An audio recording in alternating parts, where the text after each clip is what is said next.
మన రక్షకుడైన యేసుక్రీస్తు నామములో అందరికీ వందనాలండి. ఈరోజు దేవుని మాటలు యెషయా గ్రంథము 49వ అధ్యాయము 3వ వచనము.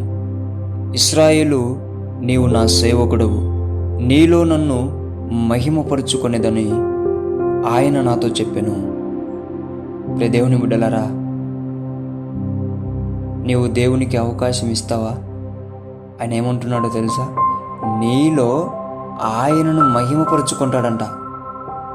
మన జీవితానికి ఇంతకంటే గొప్ప ధన్యత ఇంకొకటి లేదని నేను ఖచ్చితంగా చెప్పగలుగుతా, నిశ్చయముగా చెప్పగలుగుతా.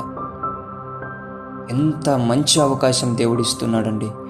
శాపములో ఉన్నా, పాపంలో ఉన్నా, లోకంలో ఉన్నా నీవు ఈరోజు కనుక దేవునికి అవకాశం ఇస్తే, అయ్యా నాలో నీవు మహిమపరుచుకుంటావా? నేను అవకాశం ఇస్తానయ్యా.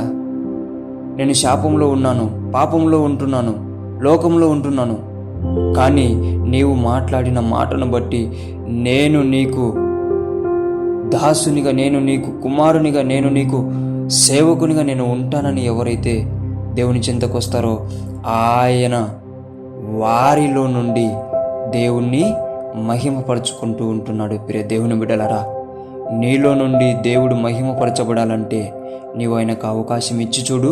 నీ జీవితం హెచ్చైన స్థితిలో దేవుడు ఉంచబోతూ ఉంటున్నాడు. దేవునికి మహిమ కలుగునుగాక.